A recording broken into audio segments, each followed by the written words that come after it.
Welcome to our discussion of sleep, one of the most important things we do, and something that almost all of us either do or want to try to do better.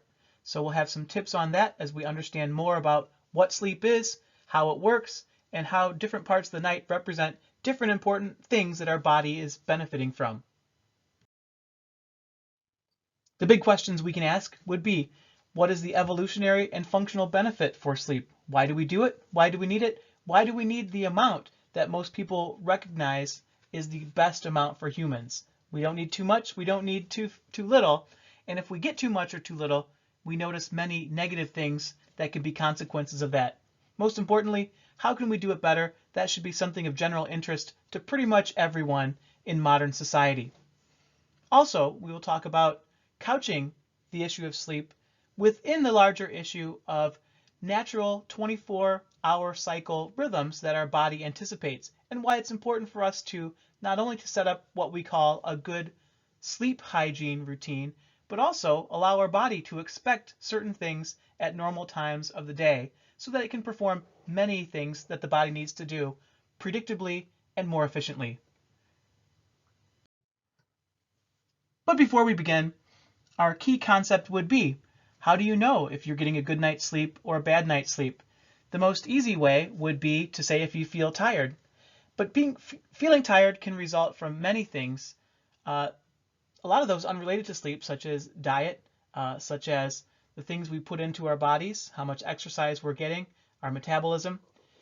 And if you really want to then dig in more efficiently about what might be affecting your sleep quality if you're worried about it, you may initially start with a sleep survey, which is what you see here. Except instead of just the questions, and you can see some common types of items that would be on a sleep survey, we also see the correlations to some important dependent variables, we can call them. So first of all, sleep quality. You see if the p-value is significant, it will be below 0.05 or less, and you can see some of the significant factors that are related to sleep quality. One would be, how long does it take you to fall asleep? It should not take you an immediate hitting the pillow to fall asleep. It also should not take you a half hour as well. It seems like about 10 minutes to 15 minutes is a normal time for people to fall asleep and get a healthy night's sleep. Also, how many times do you wake up during the night? As you might imagine, waking up more often in the night correlates to lower quality of sleep. But that's not always the case, as we'll find out later. It also matters when you're waking up in determining whether you have a problem. Let's move over to perhaps one of the most interesting for many of us who might be trying to lose weight at any given time, body mass index. Of course, this is not the greatest measure of obesity out there, but it's an easy to calculate one, and so it's often used. Now, what aspects of sleep might be related to body mass? We can scroll down and see this one sort of jumps out as being highly significant, and we can trace that to, do you snore? And we'll find out that in the case of sleep apnea, which is highly correlated to being overweight or obese in many cases, but not all, that is related also to poor sleep quality and being heavy. So if we want to avoid one of the main problems that as we age might impact our sleep quality, we'll want to keep our weight under control if we can. Let's start with some true-false. Even if you know somebody or you yourself might not remember your dreams very well, your brain is going into that part of the sleep cycle on a regular basis, that when you wake people up and their brain is showing that predictable or characteristic brain pattern, most of the time they're likely to say they're having a dream. Related to the idea of consciousness would be hypnosis. Can you get someone hypnotized to perhaps commit murder for you? And the answer is definitely no, unless they were antisocial to begin with, and regardless of hypnosis or not, were likely to commit a murder. You can't convince them to do something that they otherwise wouldn't do. Some people are suggestible, not gullible, but suggestible to hypnosis, and maybe then you can nudge them to do something a little more extreme than they otherwise would, but not drastically. This is one of those that also shows the benefit of good sleep hygiene. if you get your straight 8 hours, that tends to correlate with many other positive health outcomes, one including longevity, how long you live. Throughout history, people have tried to unpack the meaning of dreams. Even in research, there's been a lot of efforts to find out the hidden or secret meaning of dreams. Unfortunately, as far as we can tell now, dreams do not generally represent unfulfilled wishes, sexual or aggressive impulses that we're uncomfortable with. In fact, they represent more boring things. The kinds of things that we experience in our daily life are the things we're more likely to dream about, which does show us one of the most important functions of dreams that we think is the case, that it helps us to remember.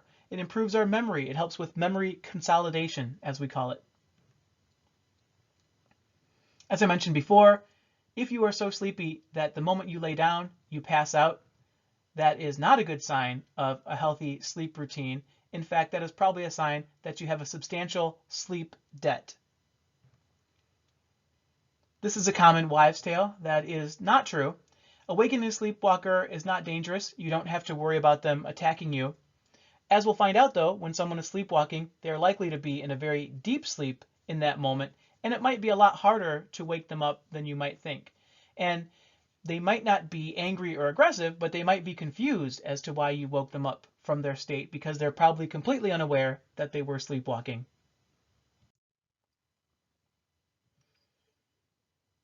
First, we'll explore the larger issue of consciousness. This is our tendency to be aware of ourselves and our environments. The selective attention phenomenon would be, for example, the cocktail party effect. You're having a conversation at a party. There's other conversations going around in the room, and you're not paying attention to them, but all of a sudden you hear your name, and then you do selectively attend to that information, which goes to show that we have a conscious awareness of what we're paying attention to, but there are other parts of our nervous system that are also conscious of perhaps important things that we're not paying attention to, but these other systems can bring it into our conscious awareness. Which means that instead of the dichotomy of thinking you are either conscious or not conscious, the more accurate way to think about it would be a gray area or a sliding scale. And somewhere in between being passed out asleep versus being intently focused on a conversation would be this pre-conscious, similar to priming as we described before, which is essentially when something happens, you may not be consciously aware that it has happened, but your brain has showed activity in response to it, showing that at least some parts of your mental system have been conscious of that, even if we are not directly consciously aware of it. Another important issue would be the circadian rhythm.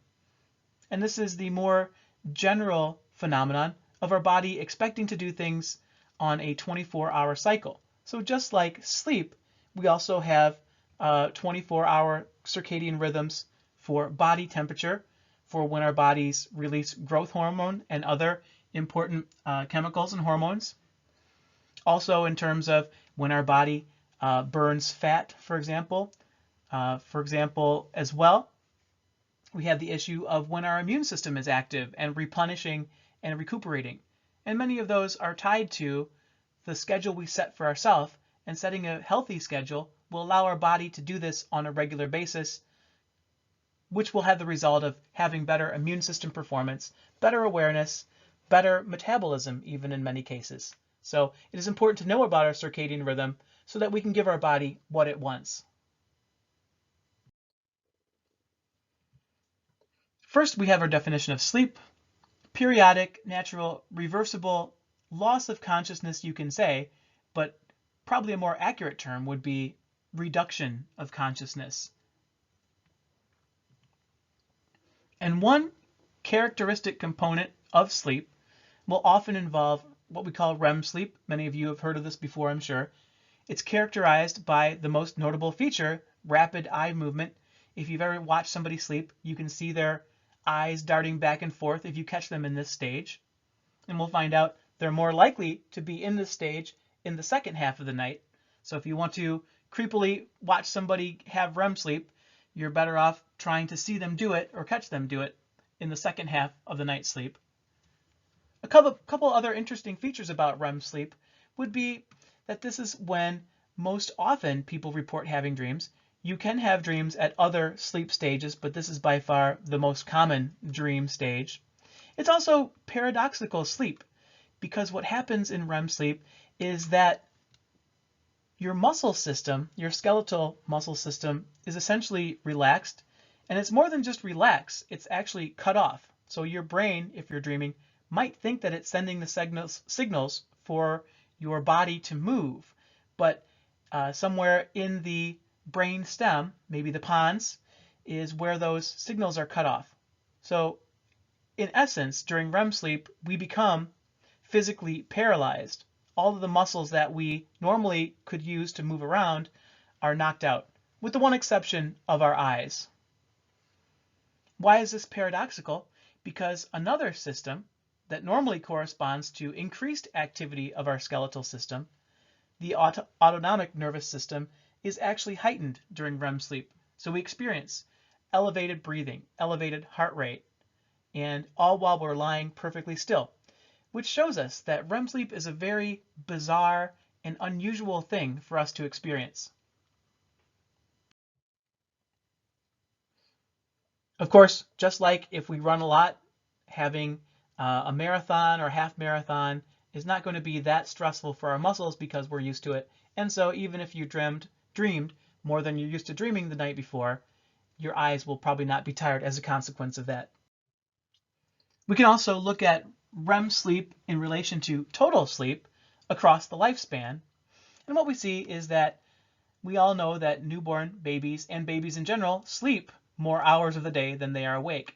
What's also interesting is that the ratio of non-REM sleep to REM sleep is about equal, although that ratio tends to be reduced so that non-REM sleep takes up the majority of the night and REM sleep might take up a quarter of the night's sleep down to maybe a little less than that as we age. And also notice the general pattern that we sleep less during the night as we get older. So by the time that we hit 90 years old, on average, we are getting less than 6 hours of sleep a night. We also want to look at how do we measure sleep in a research context. Here's a general setup that you'll often see. First of all, you have the EEG, and you'd be wearing maybe that fancy cap that has certain nodes that record activity at different general areas of the cortex. Then we also have what's called an electromyogram, which measures muscle movement. And you'll have one that's attached to the skeletal nervous system, here the chin, which should be knocked out during REM sleep. And then we have EMGs that correspond to both eyes. And of course, during REM sleep, we should see extreme elevated activity of these muscle groups in the eyes. Now let's look at the whole night's sleep in terms of what's going on and what's happening as we sleep. It may seem to us that most of the night either we're asleep or we're not, we're dreaming or we're not, but it's more complicated than that. We actually move through a series of stages, and it's important to have a general understanding of what these stages look like. And they correspond to certain brain waves that would be detected by the EEG from the previous slide. So for example, let's start when we lay down for bed. We're relaxing, maybe reading a book, hopefully not reading our phones or computers, although many of us, myself included, are doing exactly that. What we're likely to see in your brain are called alpha waves, and these are slow, low amplitude waves of a relaxed, awake brain. And this is what you see right before somebody falls asleep. When they fall asleep, then they slip into stage 1, which is characterized by these theta waves. Sometimes you might hallucinate a little bit, and you might straddle the boundary between being awake and not awake. Also, stage 2 is not that different from stage 1, except that we now see some abnormalities to these theta waves, some interruptions of sleep spindles, for example, and this is perfectly normal. And then as we move into stages 3 and 4, we see our brain waves spacing out and becoming higher in amplitude until we reach what are characteristically called delta waves. These are the largest, slowest waves, and these correspond to when our brain seems to be doing the least during our night's sleep. Our brain is relaxing, but at the same time, while we're having delta waves, it's interesting that we are more likely to be sleepwalking or tossing and turning. So just because someone is moving when they're sleeping doesn't necessarily mean they're sleeping poorly. If they're getting delta wave sleep, movement could be a symbol or has nothing to do with the quality of sleep they're getting in that moment. And then, of course, you can see REM sleep, which has different characteristic brain waves, which also seem sort of erratic. You're moving a little bit back and forth between lower and higher amplitude waves. So let's look at this longitudinally over the course of a night's sleep. What you see is that once you fall asleep, you shouldn't stay very long in stages 1 and 2. You go right down and get a nice burst of delta wave stage 4 sleep, go back up through the cycle, maybe have a quick dream, maybe even wake up a little bit. So this begs the question, what happens if you're waking up in the middle of the night? Is it something to worry about or not? Well, depends on when it happens. If it happens an hour after you fell asleep, then yes, something is abnormal because you should be very difficult to wake in this stage. But if it's an hour and a half to 2 hours after you've fallen asleep, no big deal. Do what you have to do. Don't turn on any lights or take care of anything else. Just get right back into bed and you should fall asleep quickly and then move back down to get your second, even larger dose of deep stage 4 sleep. Then after that, you progress up, maybe have a dream, and then sort of bounce around for the entire second half of the night in these lighter stages 1 and 2 stages of sleep.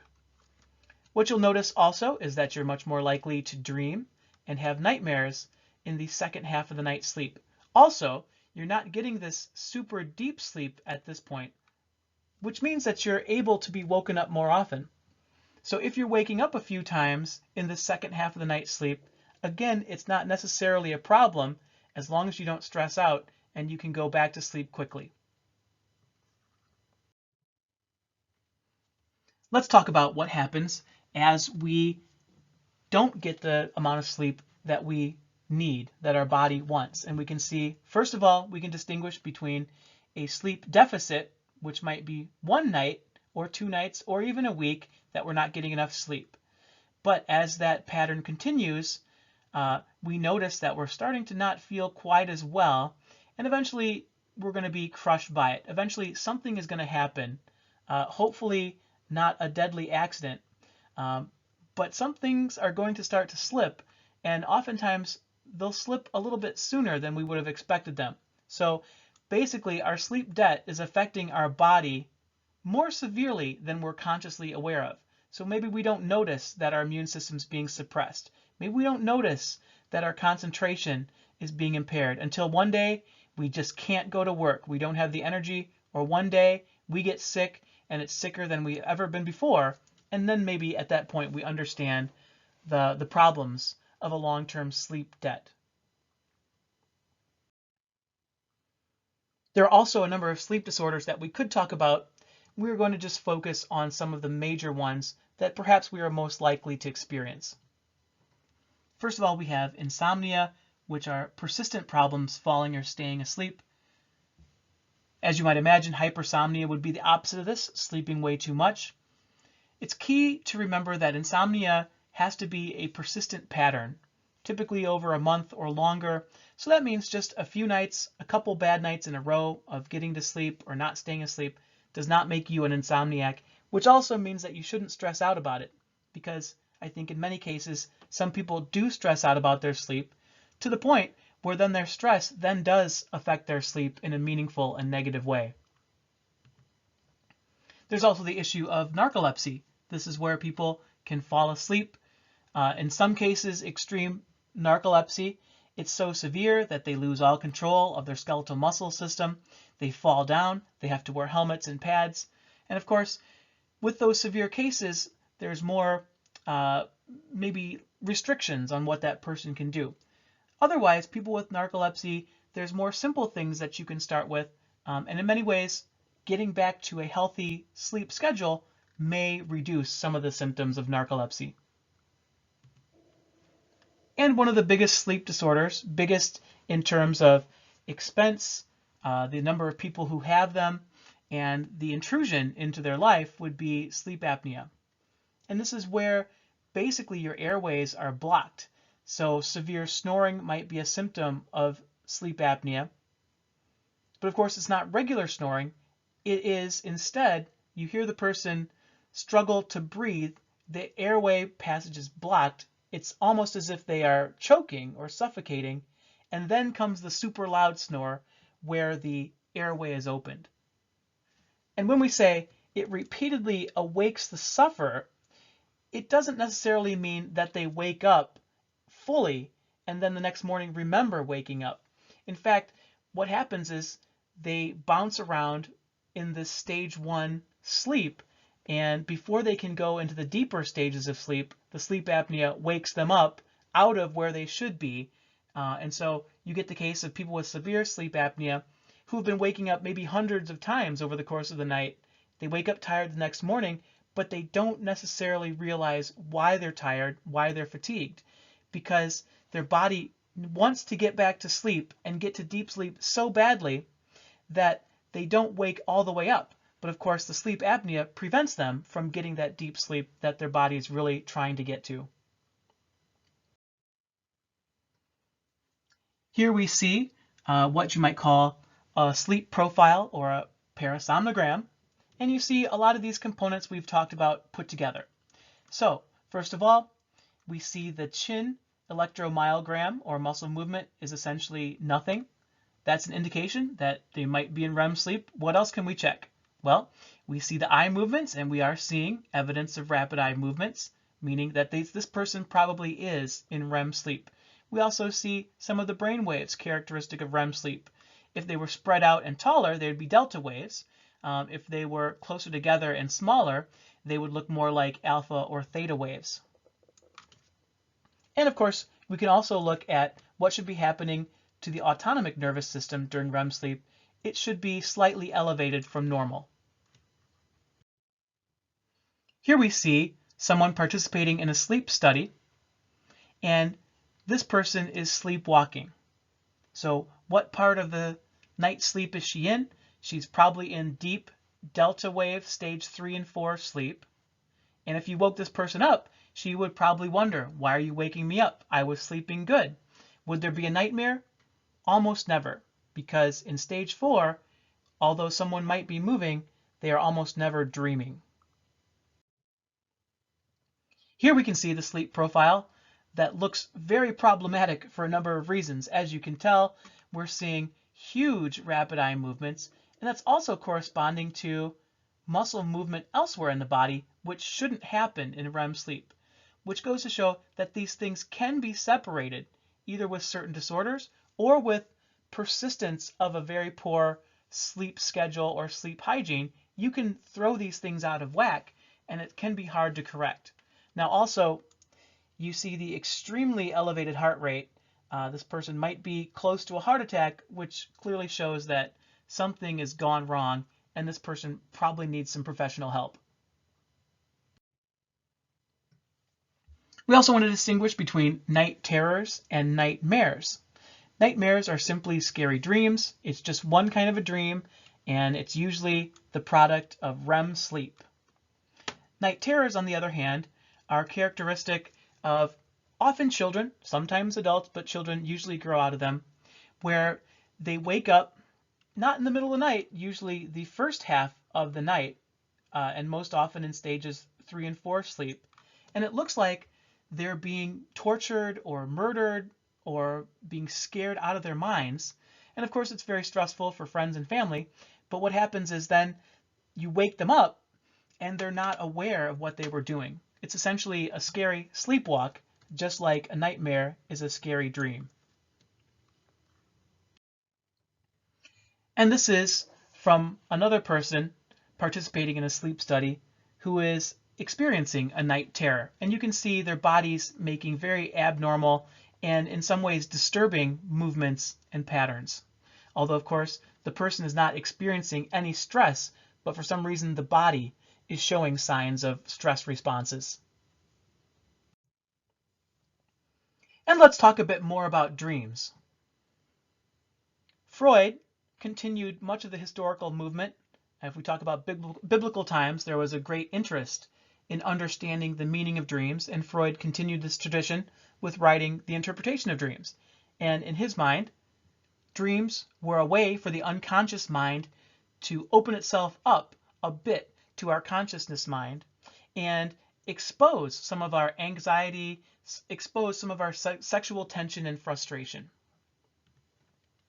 But now the more contemporary view, we do not think that dreams necessarily represent uncomfortable or unacceptable impulses that we have. Instead, it's more the case that it's helpful for our information processing and our memory consolidation. And in fact, we need to have dreams to stimulate neural development, normal nervous system functioning.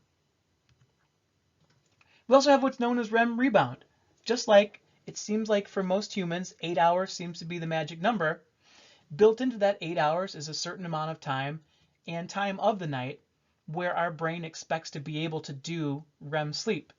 And if, for example, in a sleep study, you keep waking someone up when their brain goes into REM sleep, eventually, as soon as they fall asleep, they'll go into REM sleep, which goes to show that the body needs it so badly, the brain especially, that if we don't allow it to get what it needs, it's going to change its natural schedule to make sure it gets some. For our key statistic, this is based on the view that dreams reveal important hidden truths about our lives. They reveal hidden flaws that maybe we're not consciously aware of or won't consciously admit to. And again, this is not just an American thing. Historically, this has been the case, and it still is today across many cultures. And again, there's not much evidence I could point to that supports this belief.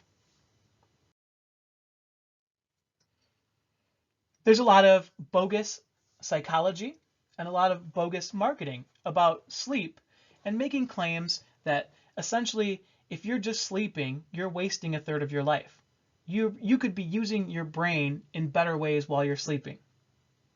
Of course, research doesn't support this, and in fact, what you should do is not necessarily try to force things into your ears while you're sleeping, but instead come up with a nice, quiet, relaxed environment so that your brain can decide for itself the things that it wants to try and remember the most, the memories that it wants to consolidate the most. Because what often happens is that the things that we're doing the most, whether it's homework, whether it's studying for exams, whether it's learning a new sport, those are the things that we're most likely to dream about.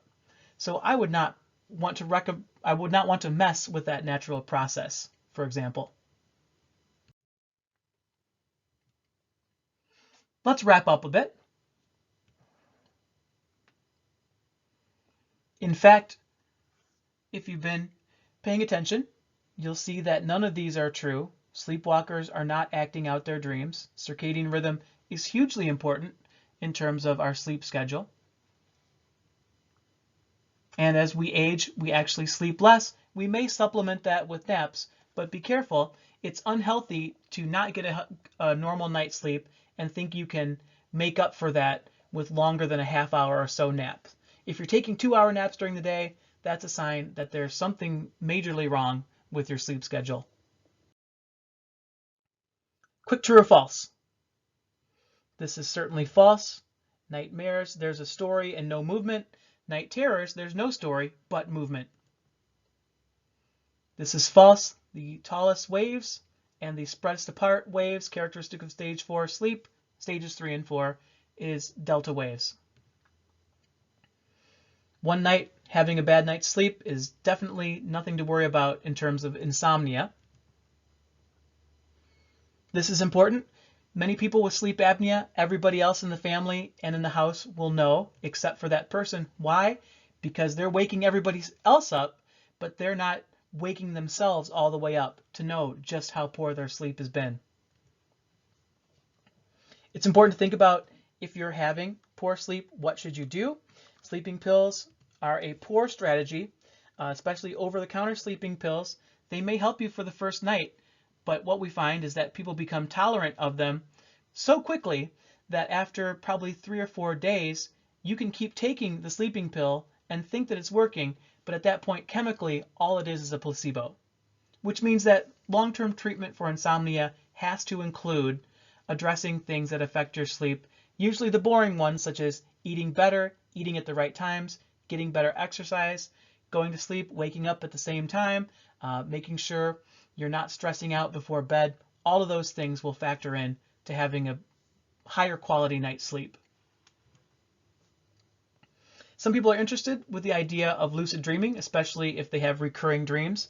Perhaps if I can then consciously wake up a little bit while in the dream, then I can take control of that dream. Although research supports that lucid dreaming can indeed be done, and there are some simple things you could look up in terms of waking yourself up at certain times and then relaxing at other times, it does not appear to help in terms of any therapeutic value. And in that case, I would be very careful in terms of unpairing things that naturally go together. So for example, I would be worried with lucid dreaming of perhaps experiencing sleep paralysis. Essentially, remember when you're in REM sleep, you're in a light stage of sleep, meaning you can be easily woken up. In some cases, though, the waking up process may not be complete, so that you might be consciously awake, but your skeletal nervous system is still disconnected from your central nervous system, meaning you're awake, but you can't move. And in some cases, and for some people, that can be extremely disturbing and scary. I don't know if lucid dreaming is tied to that specifically, but that would be one worry I would have before looking into it. A bit more review to make sure we're on the same page. Tallest waves would be found in stages 3 and 4, very similar stages. Temporary paralysis, as we just talked about, would be REM sleep. Just before we fall asleep, we should see low-key but still awake alpha waves. Number of times that we reach state 4, sleep, this deep, you're out like a light sleep, 2, sometimes 3.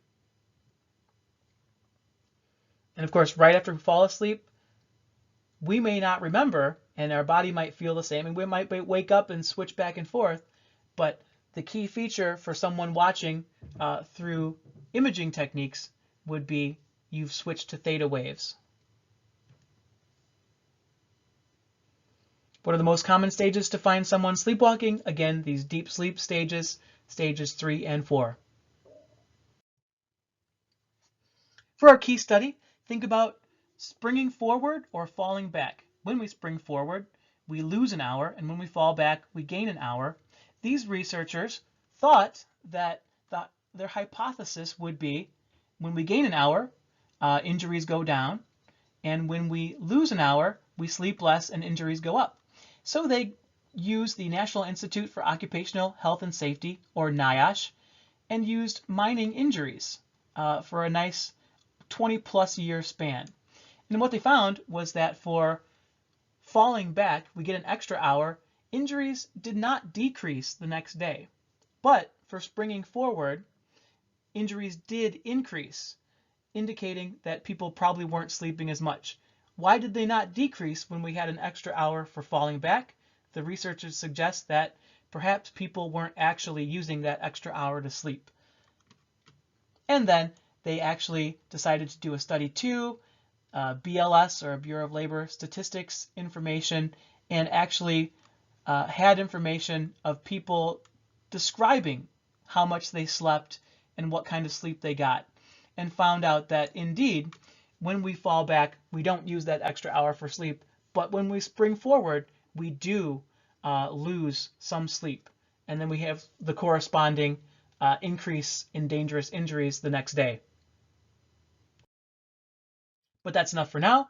Let's discuss. What kinds of things did you learn about sleep in general and sleep hygiene? What would you do to improve your sleep hygiene, and what do you think would be a result of improving that? Also, what kind of sleep disorders are interesting? What kind of sleep disorders do you think we might be at risk for, and what can we do to try and minimize our risk for that? And if we zoom out, how can we use what we know about sleep in our lives, such as how does it impact our laws and policies at work, at school, and elsewhere? Looking forward to discuss this and much more in the discussion boards.